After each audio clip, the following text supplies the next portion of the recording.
Hey everyone, and welcome back to my channel. My name is Josh, and today we're going to jump right into our fourth stimulus package and news update.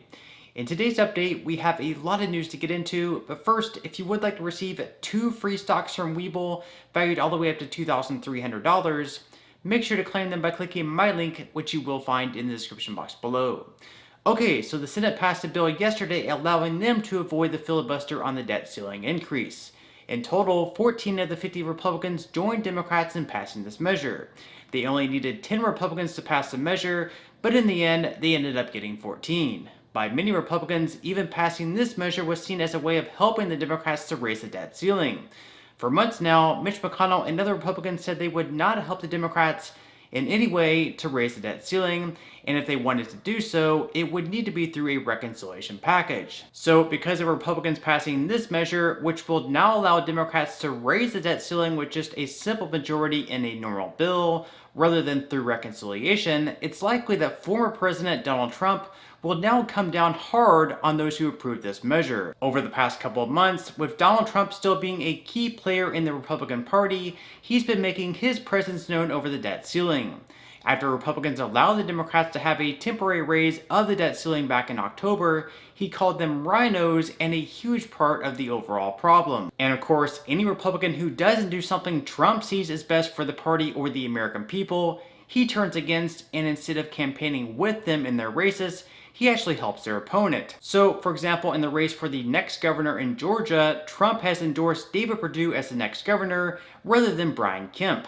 This is because he sees Kemp as a weak conservative and someone he believes allowed the Democrats to win the state Senate races back in January. Now that the debt ceiling debacle is more than likely out of the way, next week the Senate can turn their attention towards the BBB bill. For Democrats, that stands for Build Back Better. As for Republicans, it stands for Blue State Billionaire Bailout. Regardless of the acronym, this is still a bill that Senate Majority Leader Chuck Schumer looks to push forward starting next week, with his goal of having it passed before Christmas. Yesterday, though, many Democrats in the Senate said they believe Joe Manchin has made it very clear to them at least that he has no desire to vote on this bill before Christmas. They said that if they did hold a vote on the bill before Christmas, it would gain at least 49 votes, yes, including Kyrsten Sinema, and the only question mark would be Manchin's vote. And while they did acknowledge that there are still some key issues they're still debating on, such as raising the cap on the state and local tax deduction, in addition to needing the Senate parliamentarian to rule on several different issues, they still insist they can get this done before Christmas, as long as Manchin gets on board. Some Democrats believe that regardless of knowing how Manchin will vote, Chuck Schumer still needs to put the bill on the floor and pressure him into voting yes. For months now, Manchin said we should hit a strategic pause on all this extra spending, mostly due to the fact of all the recent inflation taking place. And today at some point, a report on inflation will be released where it is expected that prices will have risen by 0.7% month over month in November. On a year-over-year basis, the prices are expected to jump to around 6.8%, which would be the highest in more than 39 years. And if this is the case, which I have no doubt it will be, look for Republicans to use this as just another reason why the Build Back Better bill should not end up passing. And of course, this will only give Senator Joe Manchin that much more reason to hold off on voting for the bill before Christmas. Speaking of Christmas, inflation, and all the labor shortages we've been facing, Republican Senator Mike Lee promoted his Stop the Grinch Act. As the holidays are here, we see the problems continuing to mount. And these problems needed solutions many, many months ago. But there is still hope. My Stop the Grinch Act can help us fix the supply chain crisis and save Christmas. This is a bill that focuses on the problems that are actually slowing down our supply chain. And it's a bill that, if enacted, would get products off of ships, onto trucks, and into stores, so that people in Utah and across the nation could get the things they need for everyday life, and especially for Christmas. By suspending a number of federal restrictions on ports, on ships, and on trucks, we can help clear the backlog at our ports, get products onto shelves, and get the presents under the trees. The bill will help solve our truck driver shortage by temporarily lowering the commercial driver license age to 18 for interstate travel. And it would waive for 1 year the hours of service requirements, specifically for those involved in transporting containers into and out of ports. The bill would allow for more ships to move more freely and to move cargo between American ports by waiving the Jones Act. And it would also allow for federal land that's been designated as appropriate for multiple use to be used to temporarily store cargo containers. And that would do a lot in and of itself to help us break our pork log jams. The combination of these things would do so masterfully. And finally, my bill would help ease the lack of freight equipment by allowing excess Department of Defense equipment to be used to help move cargo. A lot of our problems can be traced to a lack of available truck chassis. And if we open up those that are deemed excess, we can do a lot to move freight. While this bill doesn't address every challenge with our supply chain, it does provide tangible solutions that, if enacted into law, would solve real problems right now. Look, we can end this nightmare before Christmas. We can stop the Grinch, save our holidays, and secure our economy. My Stop the Grinch Act is the start to a Merry Christmas and a Happy New Year. Even though most Republicans believe things have gone sour during the first year of the Biden presidency, many Democrats have actually been praising Biden, saying the economy is actually on the right track. Here is Democratic Representative Julia Brownley saying just that. Thank you, Madam Speaker. As the pandemic put pressure on the pockets of Americans, House Democrats worked to not only bolster our economy, but get people back to work. The November jobs report shows that our economy is on the right track to doing just that. In fact, 6 million jobs have been created in the first 10 months of the Biden administration. No other administration has created more jobs in its first year. But during the Trump administration's mismanagement of the pandemic, we lost over 9 million jobs, so we still have work to do.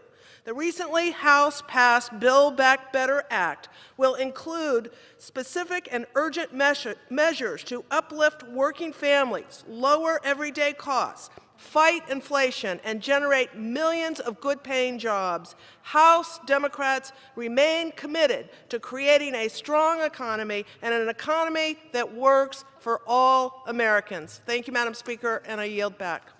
And some other news, with the Senate officially passing a measure to nullify Joe Biden's vaccine mandate for larger employers, the Biden administration has made it pretty clear that even if it does pass the House, they'll veto the measure. Here is the White House's reaction to the Senate officially voting to nullify their vaccine mandate. Sorry, a quick question on the Senate passage of the Republican bill yesterday to overturn President Biden's vaccine mandate for private employers. Are you concerned, that given sort of the Democratic support that a bill actually was able to get, are you concerned that it perhaps will actually be able to, interest some centrist House Democrats to maybe join in and secure a vote on that? I understand the White House has said that, you will veto the resolution if it lands on the president's desk. Well, I think what's most important for people to know out there and to understand is the reason why the president proposed these requirements, which include not just a vaccine requirement, but also a testing option, testing once a week, which we feel, and I think the American people feel, is quite reasonable in order to keep workplaces safe, keep schools safe, keep stores safe where people are out there Christmas shopping and holiday shopping safe.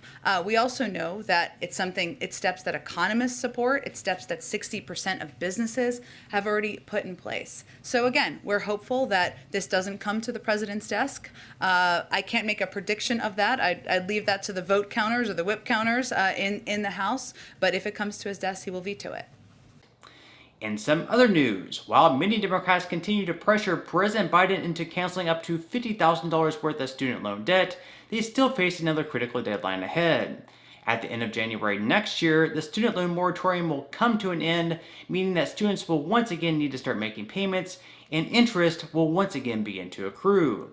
Because of that, on the floor, Chuck Schumer urged President Biden to extend the moratorium on student loan payments. Finally, on student loans, Mr. President, as the year comes to an end, tens of millions of Americans face another looming deadline they cannot afford. Soon, the federal government's moratorium on student loan payments will expire, and payments are set to resume in February of next year. Yesterday, I joined with my colleagues, Senator Warren and Representative Presley, to call on the Biden administration to extend the pause on student loan payments. The pause expires in January. We've been paused because of COVID. It ought to be extended. COVID's not over. Students still have these huge burdens, and they're just readjusting to life where they may have missed school and done or missed jobs or not gotten fully paid. So we need to certainly pause these payments. But we also urge the administration to take the next important step in granting borrowers relief by canceling student loan debt. As we keep recovering from COVID, as Americans are looking to cut costs and make ends meet, now is precisely the wrong time for us to allow this common sense moratorium to end. According to one study, it could strip away more than $85 billion, $85 billion, from American families over the coming year. At a time like this, that just makes no sense. We should give student loan payers a break, keep the moratorium going. Should the moratorium be allowed to expire, the burden will fall heaviest on those who are least prepared to shoulder it, on low-income borrowers, borrowers of color, who typically take out more loans than white Americans and end up paying them back over a much longer time horizon. On the flip side, the President's decision to extend the moratorium over the course of the year was precisely the right thing to do. It's allowed borrowers to focus on saving up for these hard times, to save up for emergencies and pay down other forms of debt. We should keep it going. This is about taking one common sense, easy step to save people's costs. It's about racial equality. It's about giving people more opportunities to build wealth and achieve the American dream. And the administration can do it on its own. We don't need any kind of congressional approval. We know how arduous those things are around here. And should the moratorium be extended, the administration should take further action to cancel up to $50,000 in student loan debt per borrower. Imagine, Mr. President, the economic activity we can see if tens of millions of Americans are suddenly freed from crushing student loan debt. They can buy homes, start a business, buy a car, help send their own kids to college. What a boon that would be for our country, especially at a time now when it's needed. For decades, higher education was considered a ladder up for tens of millions of people, for immigrants, people of color, working class families. But today, it's an anchor weighing too many down. These Americans deserve relief, they deserve help, they deserve to have the moratorium extended and their student debt canceled. In other news, it's being speculated that if Roe is overturned, which would allow the handful of states set to ban abortion to do so, California may just become a sanctuary state for those seeking abortion.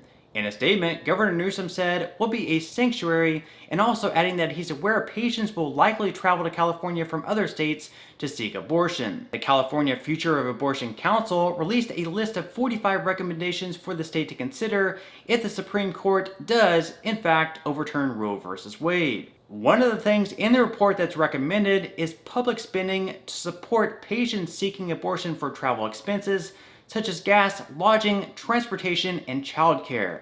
So that means that if someone is going to the state of California to get an abortion, that the state or taxpayers will fund their hotel, will fund their food, things like that. It will also ask lawmakers to reimburse abortion providers for services to those who can't afford to pay, including those who travel to California from other states where they would not qualify for abortion. So we'll just have to wait and see how all this unfolds over the next several months. But on that note, I'm going to go ahead and wrap up this video. Again, if you would like to receive a couple free stocks from Webull, make sure to quickly claim them by clicking my link, which you will find in the description box below.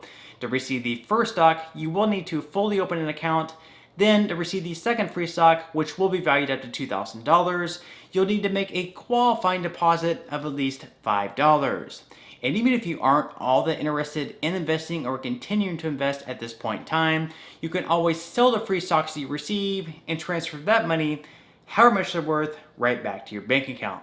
So free stocks or free money is completely up to you. So once again, I hope that everyone has a great and safe rest of their day. If you did enjoy the content in today's video and you found it helpful, I would greatly appreciate if you would give this video a big thumbs up. That does just help out with the YouTube algorithm. And until next time, as always, I'll see you in the next video.